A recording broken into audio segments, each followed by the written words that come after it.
Hello everybody, welcome back to Read and Reread. I'm Angelia, and today it is time for episode 2 of The Story of a Shelf, in which I randomly select a shelf in my library and I just talk about whatever's on that shelf. Basically, describe my history with that book, those books, chit chat, blah blah blah.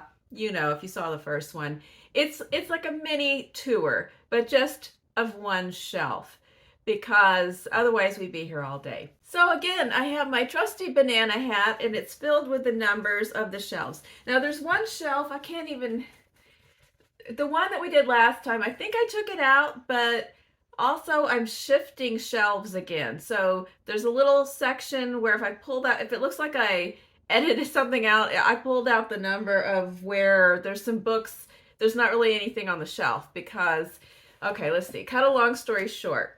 Stephen's studio, which is a bedroom, the other bedroom next door to this bedroom, which is a library, has relocated out to the garage. I didn't throw him out of the house, but he's been renovating the garage, insulating it, added a mini split to make a studio out there. So he can paint, draw, do a carpentry project.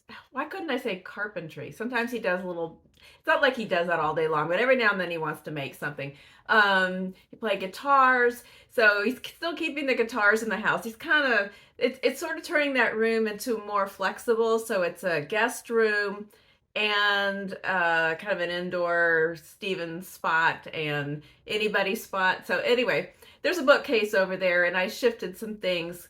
The art books are already there, and then I shifted some children's books over there. I know you wanted to hear all of this, but anyway, let's just move on. Okay. Well, how random can it get? We haven't even gotten to the shelf yet. Okay, so I have shaken them up. Let's see what number I withdraw from the hat.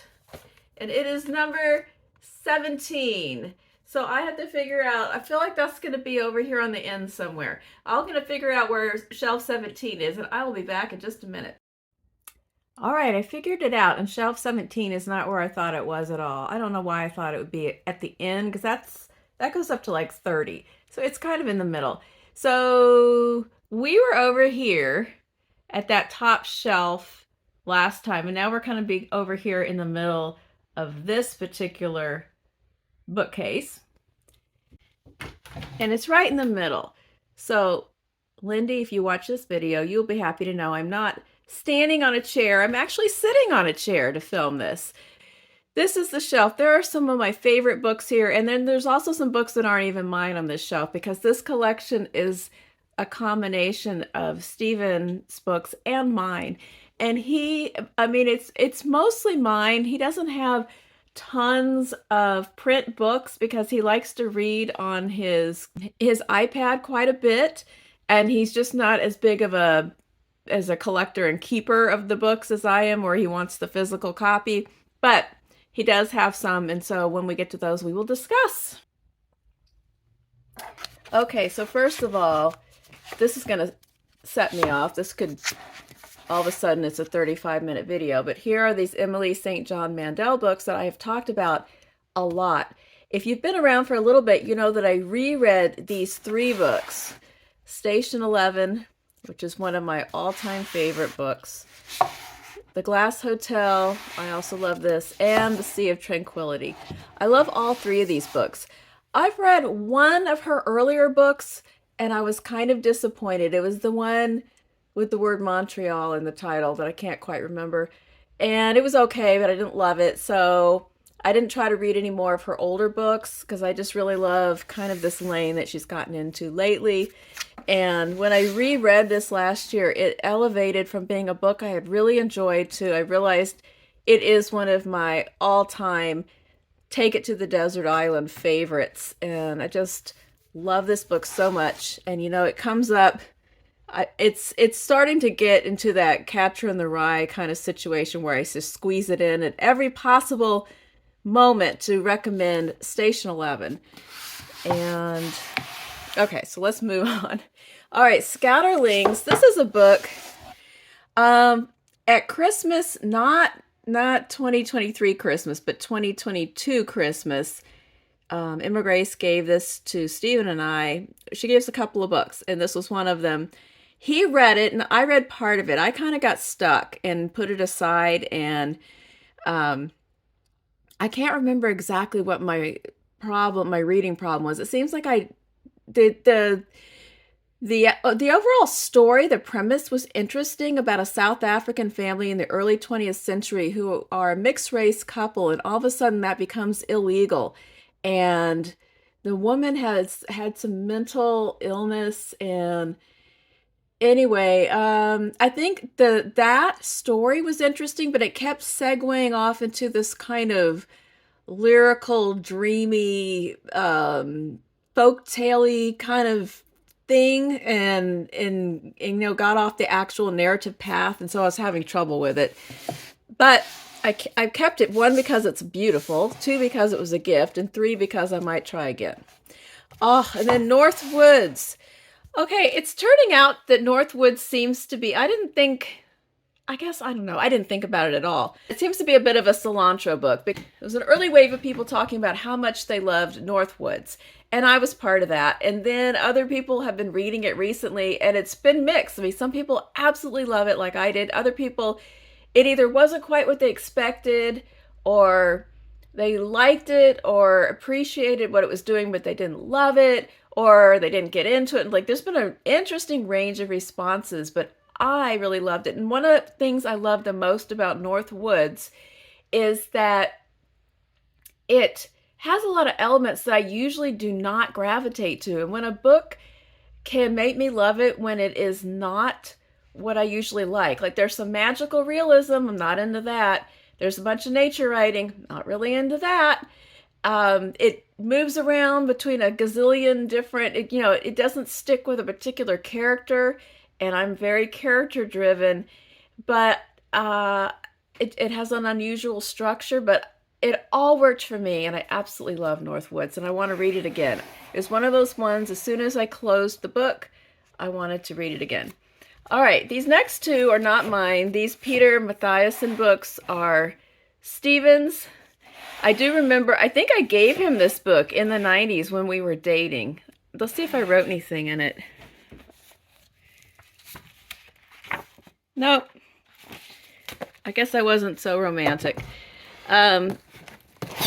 Hold on. Okay, minor avalanche. But yes, that is his book. And then, I don't even know what it's about.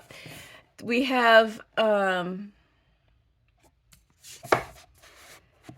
More Tales from the City. My library had book 1 that I read last year, and then I decided I want to continue the series. And I'm really enjoying this it's kind of goofy. It starts in the 70s, tales of these people in San Francisco. And this was the 2nd book, and the 3rd book is on its way to me right now. I've gotten the mood to continue on.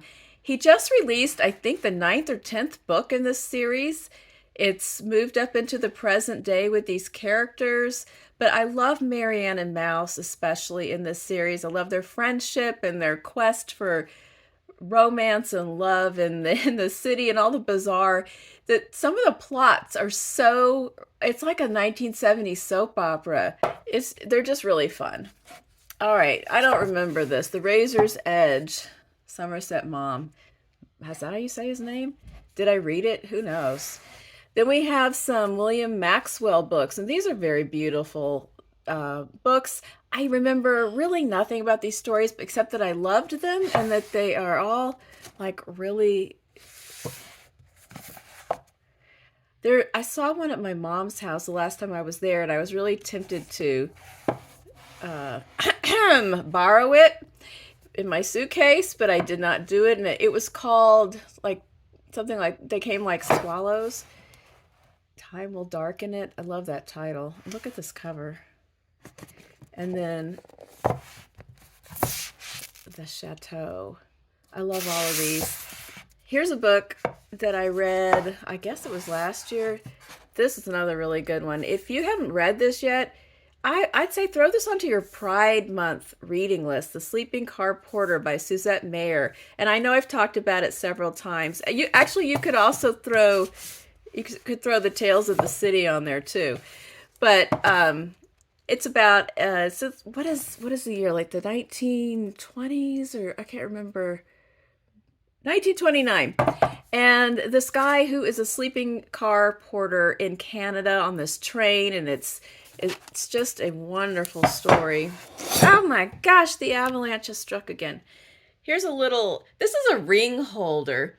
This little guy was given to my daughter from her second grade teacher, Marcy, who's still a friend of mine, who she was going to retire after that year. Now something happened.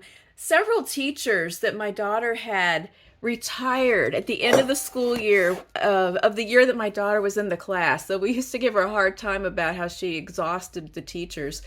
But Marcy had not announced her retirement, but I knew that she was going to retire because she kept giving the kids stuff. The kids kept coming home with little stacks of books and little knickknacks from her room, and it was kind of a giveaway because she was giving away belongings. And so I was not surprised when she finally confessed that she was going to retire.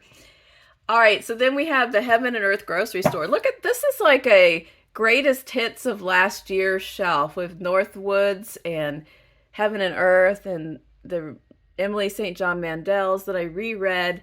So of course, excuse me, dog, James McBride, Heaven and Earth grocery store. At this point, I have read, let me think, I have read all of his novels because I just read The Good Lord Bird, and I just still need to read his memoir that he wrote about his mother. What is it called? The Color of Water. That one I have not read, but I love his novels. And then we have part of the Cormac McCarthy's. These are not mine. This is Stephen's favorite author. I am not into Cormac McCarthy, but I did love The Road, even though it's the most devastating, depressing book I've ever read. And I think that Prophet Song tried to give it a run for the money, but the Road still wins. I did read All the Pretty Horses. I read it when it was a new book, as that was kind of the thing when that came out. And I just didn't really like it. And so I withdrew from Cormac McCarthy until The Road. And then Stephen insisted that I needed to read it. And he was right. I really did love The Road, even though it was totally depressing. And the Cormac McCarthy collection continues on the next shelf because he has a bunch of them. And then here is this pretty little bowl that one of my students gave me from a trip that they went home to visit their relatives in India. And that is it. That is the story of the shelf. Tell me if you have read, liked, loved, not liked any of these books on this particular one. What did we say this was? Shelf 17? Well, there you have it. Thanks for joining me for another episode of The Story of the Shelf. So tell me your thoughts on any or all or none or some of those books. And let me know if you like this series and think I should continue. And I will be back to visit with you again on Friday for Friday Reads. Have a great week. Bye.